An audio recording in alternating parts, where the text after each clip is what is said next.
Cyberharcèlement. Auteur Juan Moisés de la Serna. Narrateur Jean-Paul Zibura. Publié par TechTime. Copyright Cyberharcèlement. Juan Moisés de la Serna. Copyright 2020. Première édition mars 2020. Tout droit réservé. La reproduction totale ou partielle de ce livre est interdite. Son incorporation dans un système informatique ou sa transmission, quel que soit le mode opératoire ou le format, électronique, mécanique, photocopie, par enregistrement ou via d'autres moyens, est formellement interdite sans une autorisation préalable écrite de l'éditeur. La violation des droits susmentionnés peut constituer une atteinte à la propriété intellectuelle, article 270 et suivants du Code pénal. Adressez-vous à CEDRO, Centre espagnol des droits de reproduction, si vous avez besoin de photocopier ou de scanner un fragment de cette œuvre. Vous pouvez contacter le CEDRO via le site www.conlicencia.com ou par téléphone au 91 702 19 70 / 93 272 04 47. Préface.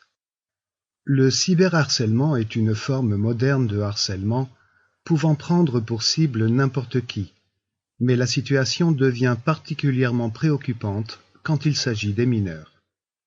Dans ce guide de poche, nous présentons les réponses aux questions les plus importantes sur le sujet. Tous les parents ayant des enfants en âge de scolarité devraient garder à l'esprit. Qu'est-ce que le cyberharcèlement ?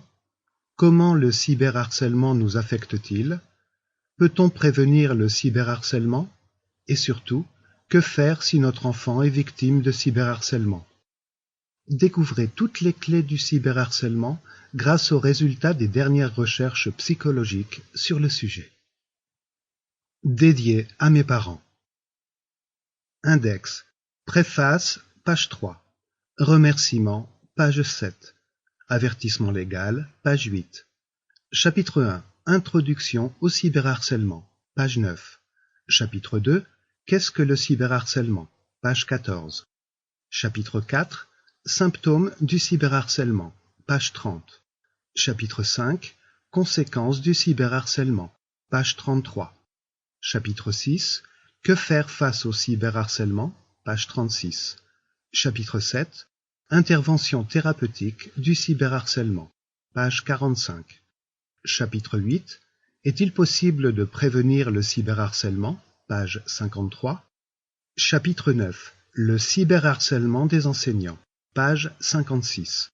Chapitre 10. Violence numérique, page 62. Conclusion, page 67. À propos de Juan Moisés de la Serna, page 68. Remerciements. Je profite de cette occasion pour remercier toutes les personnes qui ont contribué à la réalisation de cet ouvrage, en particulier le Dr Abel González Garcia, directeur du département de criminologie, Université à distance de Madrid, et Madame Pilar Vecina, directrice du département de neuropsychologie de l'Institut de recherche et de développement social sur les maladies rares. Chapitre 1. Introduction au cyberharcèlement.